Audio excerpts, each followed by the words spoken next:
కానీ నల్గొండ అని అంటేనే కాంగ్రెస్ కాంగ్రెస్ అడ్డా అని చెప్పుకోవచ్చు.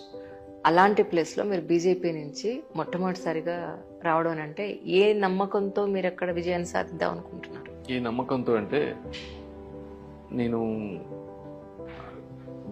గెలవటం నాకు అలవాటు, అంటే కష్టపడటం అలవాటు, దాంట్లో నుంచి గెలవటం అలవాటు.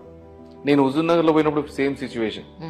ఆడందరూ అన్నారు, నువ్వు ఉత్తమ్ కుమార్ రెడ్డి ఏంది, నువ్వేంది, అక్కడి నుంచి వచ్చి ఇక్కడ అసలు పార్టీ లేదు, నువ్వు ఎట్లా గెలుస్తావు అనుకుంటున్నావు, అసలు ఎట్లా రాజకీయాలకు వచ్చినావు. మా దగ్గర ఫ్రెండ్స్ అయితే నీకేమన్నా పిచ్చిలేసిందా, నువ్వు వచ్చి అన్ని వదిలిపెట్టుకొని సిటిజన్షిప్ వదిలిపెట్టుకొని వచ్చి హుజూర్నగర్లో పోటీ చేస్తా అన్నామని చెప్పింది. అంటే లేదు నేను గెలుస్తా అని చెప్పిన ఆ రోజు. ఈ రోజు కూడా అదే పరిస్థితి. ఎందుకంటే నేను ఒక కోటను కట్టినా ఇప్పుడు హుజూర్నగర్లో, అందుకని మళ్ళా ఇప్పుడు ఇంకోటి కడతారు నల్గొండలో. తెలిసినోడి కదా, దాన్ని ఎట్లా డెవలప్ చేయాలని తెలుసు, నిర్మాణం ఎట్లా చేయాలని తెలుసు.